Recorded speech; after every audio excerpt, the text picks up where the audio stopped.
Hello, everyone, and welcome to Celebrating Cinema, a podcast for the love of cinema.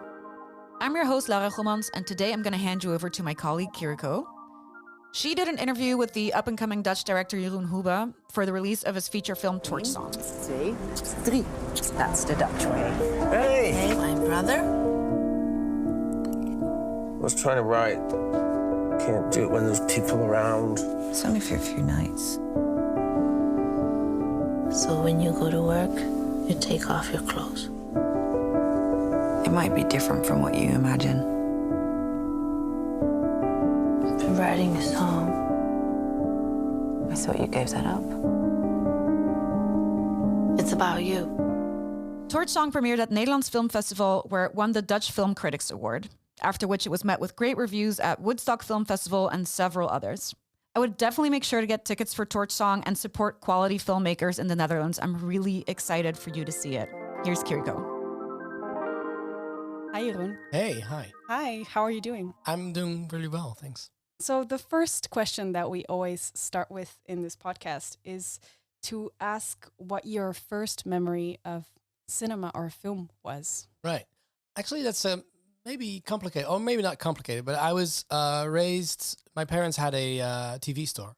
So, and we actually lived at the store for the first few years of my life. So basically that means that there was just one wall separating the living room from the sales floor.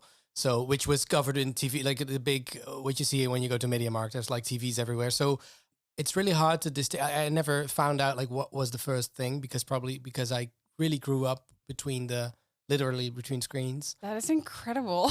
I know it's weird, but so I have a lot of first times, you know what I mean? But I think the first one that I remember seeing was it was a cartoon of a dog, and it was a dog it was a really tragic cartoon that was so sad and dark, and it was about a dog that's being abandoned by her owners, being tied to a tree.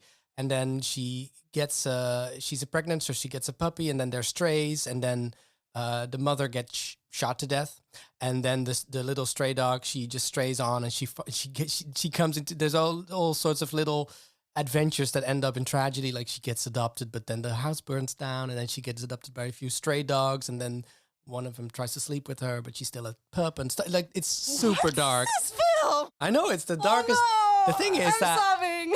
What is this film? So I didn't know for like 30 years or something. I was like, that's something that I watched sometime at a friend's home, and but that's like my first memory. And then I tracked it down, and it's a film called Scruffy, and it's late 70s, early 80s. It's like around the time that like Watership Down and stuff like that was made. So it was super dark for a kids movie, but this one's even more like the most fucked up film. And I checked it out on Letterboxd, and there's all these reviews of people saying like, this scarred me for life when I was a kid.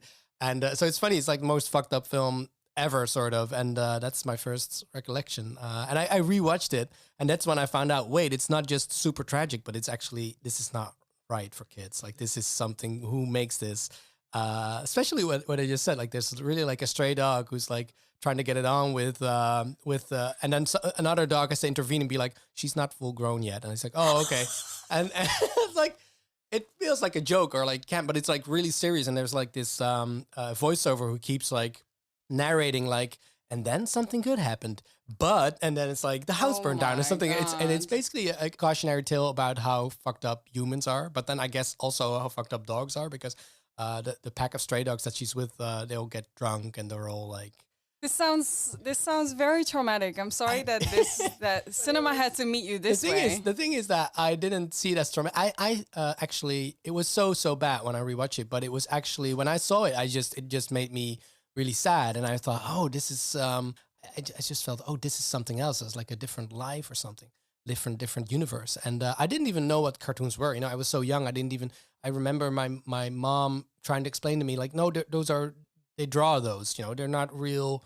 They're not humans. They're drawn. And I was like, no, you don't understand. It's moving. It can be drawn. It's like, they're moving. So they tried to explain to me how animations are like 12 drawings a second or something. I was like, I completely don't know what you're talking about. This is actually moving images, you know. So it's already Wow. like sold to the magic of it. Yeah. Yeah, sold to the magic and sold to the pain and the But it's trauma just- that it can But I cause. think we saw movies constantly at our home. We went to everyone in the cinema. So it's really what I remember is going to the cinema a lot and seeing, you know, less fucked up films as well. Oh, nice. Yeah. Maybe do you have a memory of a moment that you fell in love with cinema rather than So be scarred for life? Well, oh God, that's hard because I do remember like being absolutely crazy about Jim Carrey films, but you know, that was a little later. I was probably like 6 or something, 6 or no, maybe even 8. Going to see a lot of Jim Carrey movies in the theater, and I remember being, you know, 1994 was like a big year, and there were like a couple in a row. So I remember those, especially Dumb and Dumber was like my favorite movie for a long time. I was probably like 8 when that came out. That was insane. That was like it's still from one of my favorites. So, and of course a lot of Disney ones. I think that maybe the first one I saw in the cinema was I think Babar, which is not Disney, but it's a little animated elephant. And then of course also Little Mermaid, Aladdin. I remember because that's I really remember we saw that's the first one I saw twice in the cinemas. That was like a big thing. Wow. Like we can go again. Oh my God! And then I remember the second time I thought, oh, there's new stuff in there. They put another scenes in there. I was like, no, of course they didn't. But that was my first experience where I was like, oh, when you see it multiple times, you actually there's other things that can stand out to you when you watch a movie over and over. There's new things that can sort of speak to you. And I was already then, where it was like the second time was completely different from the first time. So then after that, we went to a lot of movies, you know, multiple screenings. Wow. Yeah, that's an important quality that I also oftentimes forget, that there's so much value in watching a film many more times than just one. But I don't really give myself that privilege very often. Oh yeah. Oh man, I do it all the time. Also, like if you watch one, you know, from a few years ago and you rewatch it, and maybe now it's either better or worse, but it's like it's a different when you watch a movie in your teens and you go back to it when you're in your 20s or 30s, and it's a different thing, and it's that's what I really like about it. Mm. And then from so being scarred, then finding the love, and then re-experiencing the love by seeing a number of films multiple times. How did you then discover that you wanted to make films? Also, from the get-go, I think I never had... I remember the first thing I wanted to be as a kid was like a circus clown, which is also fucked up in its own right. But it's that's what I wanted when I was like whatever, when I was just could barely talk. But then pretty soon after that, I wanted to be a filmmaker. Although I didn't even know what that meant. I was like, I still thought that, you know, actors were also probably the makers of it, or they made up their own lines. I didn't know, but I remember that I thought like I just want to be whoever's on screen. So I went to, you know, theater classes when I was really young, just because I thought I want to do that. And then later I found out, oh, actually, I want to be the person that writes these or directs these. And so that was pretty much from as soon as I knew, you know, what the job was. That's what I wanted that job. Torch Song is of course not your first film, but I really loved it. I watched Thanks. it just now, so I'm still in the Torch Song world. I would Great. say. Maybe you can, for those who haven't seen it, which is I think almost everyone. Yeah, it's not out yet. So I mean, if you've seen it, you should tell me, because that means it's pirated. No, either that or you were at the premiere, which is good to be. But yeah. Yeah. Well, for those who weren't at the premiere, maybe you could tell us a little bit what the film is about. Sure. So it's about an American singer who comes to visit her estranged half brother who lives here in Amsterdam with his Dutch girlfriend. And basically what happens is she finds a muse in her brother's girlfriend. And it's sort of I guess a bit of a love triangle, a lot of family dynamics that happen. And it's, I guess that sort of sums it up in a nutshell. Mm-hmm. I'm curious. I think it may be the first time that I saw Amsterdam, the city where I guess you live, that I saw Amsterdam portrayed from a foreign perspective. Or at least from a visitor's point of view. Right. Why did you make that decision to not tell it from, you know, yourself as you know it, but as a city that is unfamiliar? Well, over the years, I've had a lot of friends who live here but are not from here. like who are from abroad. And I found out that there's quite a bit of a subculture of people that move here and who are non-Dutch. And so they sort of cling together. So for a few years, I was like, there were a lot of parties where it was like one of the only Dutch people. And there were like German people, Americans and Chinese, and everyone was from another place. I was like, oh, it's so interesting that there's quite a subculture here, but we don't really see them in media or in films or so. And the other thing was that it was interesting when they took me to a bar, they somehow had a different perspective on the city. And I already then I thought like, oh, that's so interesting because I would never go to this bar, but because you sort of have this perspective of it, I'm like, oh, this is actually quite interesting, this interesting place. So there was that I thought it would be interesting to, give it an international perspective, but not the tourist perspective where it's like, oh, everybody lives at the canal. And because that is the other thing that you see it a lot also in Dutch films. Like, oh, this guy's a mailman, but he does live at the, at the Keizersgracht or whatever. And it's always the same fucking streets. And I live here, but I hardly ever go to the center, or like I don't really live there. So it's more interesting for me to just show just the streets that I cross every day. And it might not feel like, oh, this is iconic Amsterdam or whatever, but that's like, yeah, I'm not trying to do that. Like it's same thing with if you make a New York film. Not every New York film has a Statue of Liberty, Times Square, because it's not just that. And I feel like, well, in Amsterdam, there's a lot of filmmakers here, but I think there's still a lot of parts of the city that we haven't really shown yet on film. There's still a lot there. There's still a lot of streets that didn't make the cut, or that just didn't end up in my movie, where like, I still have like a few movies in me where I can feel like I want to shoot something in that neighborhood and that little cafe and that they're so cinematic, but I still need to get to it. Yeah. It also adds to this idea that the whole place where the film is set in, you don't really know where it is. I mean, I guess I know because I know the city, Right. and I recognize some Right. corners, but everything in the film is, I would almost say, ambiguous, Right. because you don't really know where the people are from exactly, and a lot of the friends of the main characters, you also don't quite know Where who they're they from. are and where they're from and where they live. But it really adds to the story of the film, because it also makes it sort of fleeting, and you move into a world that is familiar, but also you don't know where it takes place, Right. which is very nice. It also adds some sort of like a dreamy elements to it. Well, yeah, I always hope to like create a bit of a little world. It's always funny when you look back at your own life, and I'm like, oh, there was this little world that like this little subculture I was part of, and now it's like that dissolved or whatever. It's like we moved on, but it's good to look at, I guess, look at little like groups of friends and see it as a small culture of its own in a way, where you want to be part. That's what I always think when I watch a movie. I'm like, I want to be part of this world. I want to hang with these people or something. Yeah. Yeah. I would say, adding on to this, wanting to be part of something, or dreaming of a life that might not be your own, the film deals a lot with, I would say, the glamorous side of what it is to be an artist, Right. or the struggles that come with it, Yeah. or the pursuit of a life of an artist rather than creating the art itself. Yeah. I was thinking of you creating this film, of the struggles of being an artist, and I thought, to what extent do you put your own struggles of creating a movie, because I guess that is always a struggle, Yeah. the actual struggle of creating it, into the struggle of the main character itself?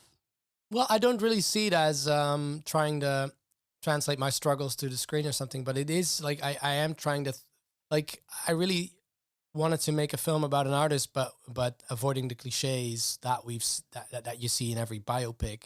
It's like, yeah, I get it. All managers are dickheads, but I don't need to see another dickhead manager in a movie. I've seen dozens. I don't need to see struggles with alcohol and addiction and stuff, because we've seen it. What else is there? And is it more interesting to maybe show? I've always been fascinated by like Kate Bush, for instance, who had like this whole life, this whole career, and then at some point she just said, "Listen, I'm gonna raise my kids. I'm just gonna live here in this house, and I'm just gonna."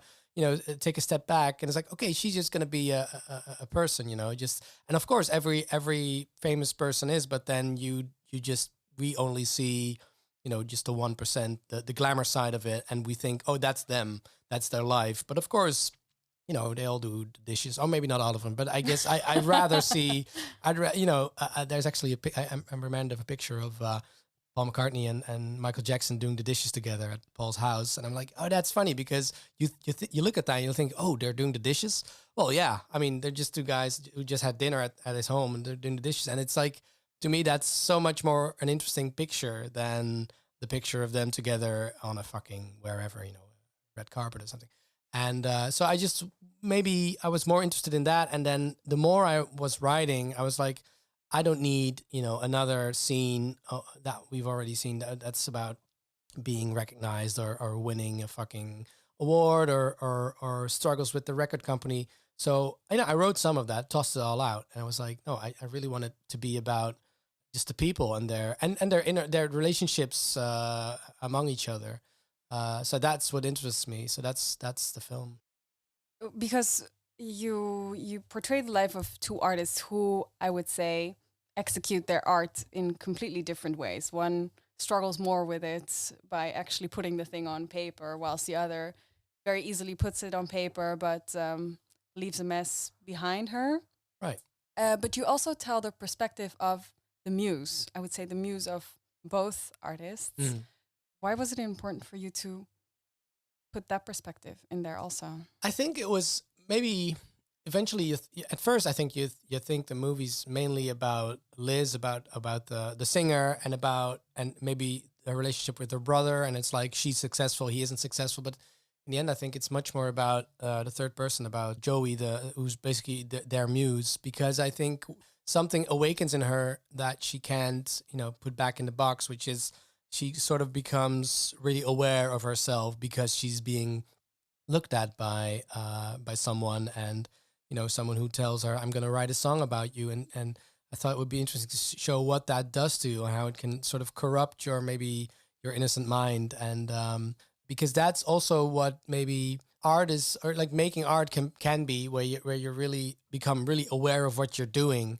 And sometimes that's a struggle, because you're like, I just want to make my thing. I don't want to think about what it means in the world, or what I mean, or as a kid, you just draw something and it's just, that's your art, and you don't really need to think a lot about it. And I think at some point, I feel like, you become confronted with the fact that, what am I saying? What am I doing? Who am I in this world? What do I mean as an artist or something? And so I wanted to maybe for a little bit, I wanted to show that how that works when you sort of get awakened by that perspective. Yeah, which is maybe it's funny that you say that, because that makes the muse's perspective the most I would say honest experience of the artists. That in a way, I think she's the most honest person in the film. In a way, well, I guess I don't know, but it's more about. Yeah, I think in the end, it's maybe the most about her, trying to deal with these two artists. I mean, she's not an artist, and she doesn't want to be an artist, and then she has to deal with basically the family that is really artist minded, and who were like brought up as you have to become an artist also. You were also an artist on different boats in this film, because you also created the music for the film. Is that something that you did for the first time? Actually, I did it for some short films, and I did it for a previous film that I did. I did some stuff, but it was always, I've worked with composers as well. And with this, I was like, it came about because I wanted to do more music in my life, and because I've always been a musician, but wasn't really, I was kind of like, films had taken over to an extent that I didn't really make a lot of music anymore. It was like, okay, maybe I should try and make something that about an artist and make a music film, so that I sort of force myself back into that. And I forced myself I have to come up with some songs at least. And then I did that, and I was like, okay, I actually also need a score. And then it grew and grew and grew. And before you know it, you have I made an entire record that accompanies the film. And that was good, but that wasn't right. That I didn't set out to do that, but that was really nice to do. And I was like, okay, now it's like this, it's a complete thing where it's the record and the film are like equals of each other in a way. Yeah. I'm curious about the process, because the songs that you hear in the film, they almost tell storyline that is hidden under all of the interactions and conversations that the characters are having.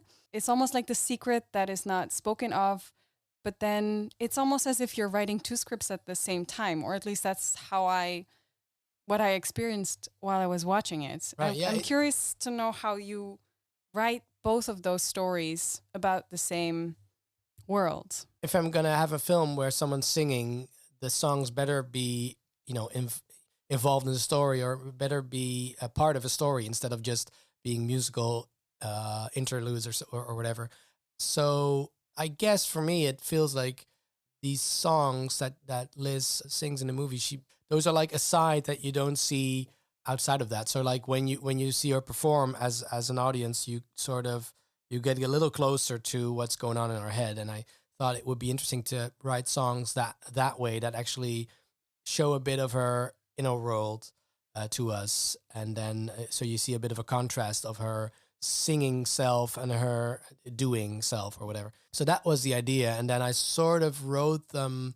I think I wrote I wrote the songs while writing the film as well. So it was a bit of a process. Also wrote way too many songs, and it threw a few away, and then we even recorded some that didn't make the cut. But it was really trying to make every song count. Where it's like, okay, needs to be important as a scene as well, not just looking at someone singing a song. I would say some of the key moments in the film. Thanks. Right? Yeah, I hope that would be the case. Yeah. And how does that work while you're writing these two things at the same time? Because I can also imagine that maybe once you're, writing a scene about two people having a conversation and really getting close to one another, then maybe you transfer that feeling into a song and then you move it back into the script again? Or is it really like almost a dialogue between two scripts? I guess the thing is that you don't want it to be too on the nose. Like, I hate songs that are like really literal or something. That's like, every now and then you hear a song where it's like, oh fuck, this is so fucking literal, and it makes my skin crawl. So you don't want it to be like literally that, and I struggle with that a bit because it needs to be. I guess I like it when songs sort of have different interpretations in a way, but they're still about something without being like literal, like, oh, you hurt me, or I'm trying to say this to you, or you know what I mean? So there's that. But I guess now it all feels like a big, it's been a while, so it all feels like one thing. Like, oh, I wrote the script and the songs, and it happened in that time period. But of course, then I was like working on it every day, and I can't really remember how I got from A to B. I do think. Yeah, I switched some songs around. I felt like, oh, this is really that moment, a key moment there and a key moment there.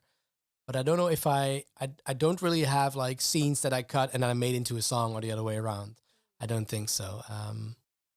It's maybe you are creating a new genre of the musical in some way. Actually, it's funny because someone mentioned that this morning. Like, they said, like, is it sort of, have you thought about making it into a musical? And it's like, yeah, it's sort of. It sort of is. I want a little bit. It's not like literal, but it was like, I always loved musicals, and I loved the old MGM musicals. And I always had the idea like, I wish I could do a musical, but not like in a prestige way. I don't want to be like, I don't want to make La La Land or something, but I wish I could do it like a real musical, but then in a way that it hasn't been done before maybe.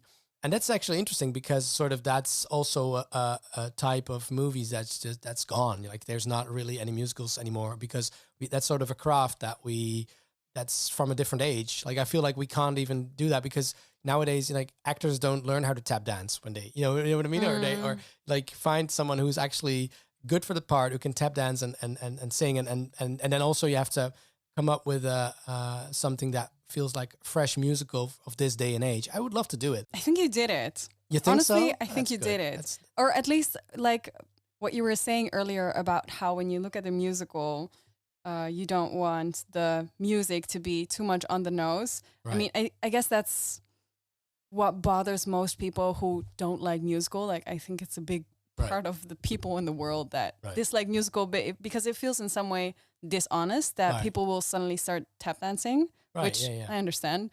in some way or another. It is I hope unnatural. I can manage it somewhere. I mean, I love tap dance. I hope to maybe one day do a tap dance movie. Well, I think you can do it because Okay. I guess in this film, it is the musical where someone starts singing and it feels the most natural thing that someone will start singing in that moment. So Great. it's maybe the honest, most close to real life musical that the world hasn't seen yet. That's cool. I haven't thought about it that way, but that's really nice. I'll take it. Yeah, tickets with pride. Maybe with that discovery of new genre of musical that you've created, what are your hopes for the future? For film, for you, for the world? It's a big question. I know. I hope to be around for a while still, considering what's going on in the world. Oh but, my God. No, but I don't know. I don't want to be negative. I guess for me, I hope to do a lot of different things. Like there's cinema is as big and as fast as life itself. So and I've only done this. So it feels like I still have many, many more movies to make and many more ideas to chase. And so I'm just getting started. So I have a whole lot of ideas where I'm like, okay, I'm just going to figure out now. That's my next job for the next few months. Like figure out which one I can do sort of at this point in life and in like which one to get financed and which one is actually one that people will want to see. But I do want to do something that I haven't done before. So it should be definitely something that you don't expect, I guess. So that's sort of, for me, that's, and the thing that I'd love to make one in a little faster. This one took over 5 years. I'd love to do one in 2 or 3 years. Yeah, I guess that's my hope for my future. There's a lot of, in the short term, there's so many things. I always look forward to the next film of the director. I just see the movie. I'm like, I want more. So I'm always excited that when you look at the calendars and like, oh, these films are still coming. So There's always something to look forward to in the cinema. Right? That's so true. It is. Yeah, It is. Well, we are very much looking forward to your new tap dancing film that will come out within the next 2 or 3 years. Great. Thank you so much for joining us today. Thank you. You can find tickets for Torch Song in the show notes. We are, of course, screening it at Lab 111. If you want to listen to more Celebrating Cinema, check out Elliot's interview with Raoul Peck to coincide with the release of Ernest Cole, Lost and Found. Do you love what we do? Support us by leaving a review on your favorite podcast platform. It really helps us be found by fellow film fans. And don't forget to check out the show notes for all the films that we mentioned and bonus info and ticket links and everything you want. It's all in there. This was a Lab 111 production, edited and produced by Elliot Bloom, with music from Hugo Emmertal and artwork from Studio FFF.